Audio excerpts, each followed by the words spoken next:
what are your guys' opinions of the UP now that you've all been up there? I've never been up there, so I don't have one. So for me, I guess it was a fun time. It was something I wanted to experience. I really wanted to check out this whole migration deer yard kind of thing. And, I've been in deer yards in Wisconsin and stuff. I never really hunted them a whole lot. I thought it would be fun to get up and experience large numbers of deer in areas that don't have a lot of deer kind of thing. But it was interesting. One of my takebacks was that their deer population is way out of whack. I mean, I probably saw, I want to say, what do you think, Eric? 300 deer? I would say so. Yeah. Yeah, one buck. No, it's a spike. What'd you see, Wyatt? About the same. It was the doe, like the amount of does that you saw, and we only saw 2 spikes, but the amount of does was like insane. It was wild. Yeah. Is it what causes that up there? I wonder. I think a history of not shooting does and overshooting bucks.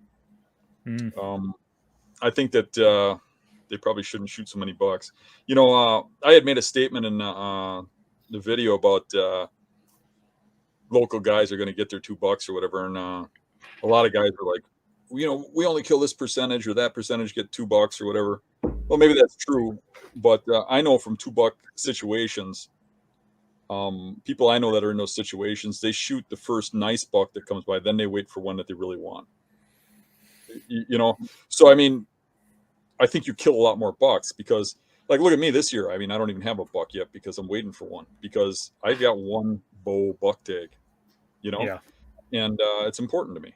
So, if I had 6 of them, I might have shot a 120 or 110 or something like that. So I think they over harvest the bucks, and I personally think that they don't harvest enough does. I was getting a lot of heat. I don't know if you guys noticed that on the comments and stuff about why you shouldn't shoot does and you could shoot them all and the whole place goes extinct and all that kind of crap. And that there ain't enough food for the deer, and that's why they have to do supplemental feeding, and it's recommended to do supplemental feeding. Well, if the winter's that bad up there that they have to supplemental feed to have deer survive, how does Ontario, Saskatchewan, and Manitoba and all those places have deer? That's further north, and they don't have the logging operations and stuff that create the food that Michigan has. Yeah, it is. A land has has an amount of food that the animals can have, and the wolves and starvation and the snow create the population.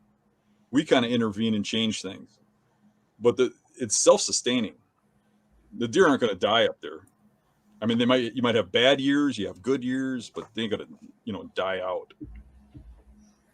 Yeah, I think the carrying capacity is lower than what they have for deer, and that's why they have to supplemental feed if they want that quantity of deer.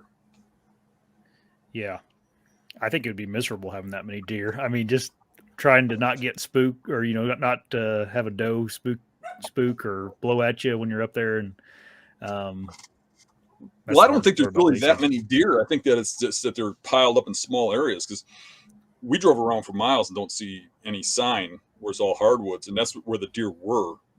They moved into these small cedar swamps, Another thing is, too, where we were, I don't know if you looked at that map I put on the video, but we were in the Iron Mountain area, and that has a very small migration area. Matter of fact, a lot of them migrate into Wisconsin, according to the maps. And you get further north, and the migration is huge. They go for miles and miles and miles. But that area, is pretty contained, which is why I think they let you shoot more does there. Yeah, I know that is kind of weird that mindset of not shooting does is kind of stuck around up there. Because I remember, I think when my dad was young in Indiana, you couldn't shoot does in Indiana either. You could just shoot a buck, but that's obviously kind of faded away in Indiana. That's kind of odd. Yeah, there was a comment that particularly stuck out to me. The guy was actually upset that we had shot any does during migration because his point was that you don't know where those deer came from, and now you're shooting these deer and you're taking them out of where they would have migrated from, and that you can mess up the whole population that way. I guess there's a reason the DNR has a season for it, and in an area that they have the season because of where they're migrating from, and the DNR has it all figured out. They have biologists and stuff that work on that know a little more than that guy. But what I can tell you from past experience is the area that we hunted, I've been up there 4 or 5 years in a row now, and that area holds deer year round. Mm-hmm. And I know that for a fact. And there's a heavy density of does in that area. Yeah, of course, we don't know exactly where the does came from that we shot, but there's a healthy population of does in that specific area. So, yeah, I mean, I think some people get a little bit, I don't know, their ego gets in the way with what they think they know about that stuff. And yeah, the DNR wouldn't give you guys a bunch of tags if you didn't want you shooting does. Yeah, they don't just give a bunch of tags. They gave like 10 per person for that area. Holy cow. But it's probably with good reason. I mean, if you guys saw 300, I was going to say, yeah. You know, you got to think about too. If the bucks are breeding all those does, they're probably not spending enough time feeding before the winter, and it's probably they're having a hard time getting through the winter. I would imagine they're getting some stress out of that. I mean, the population has to get a little more inactive, and that's probably a big reason why we didn't see any rubs. I don't know if you saw that comment, Wyatt, but I had only seen one rub the whole time we were up there. Did you guys see any? No, we saw just one small rub, actually, where your truck was parked the one day when we drove by. There was one rub, but besides that, it was like hardly any buck sign, and then just heavy doe trails coming in and out of backyards is pretty much all we saw. And I don't know if we weren't seeing bucks because I think some of them were either shed or they're just wherever they go after the rut. You know, those big, any buck after the rut is going to be run down. They're going to go find somewhere, wherever it is. And I think if you knew that area, like if you lived there, you could start targeting those bucks in their core area. But like us coming in, not knowing those areas, it's pretty tough to come in there and learn that in, what were we there, 4 days? You know? Yeah.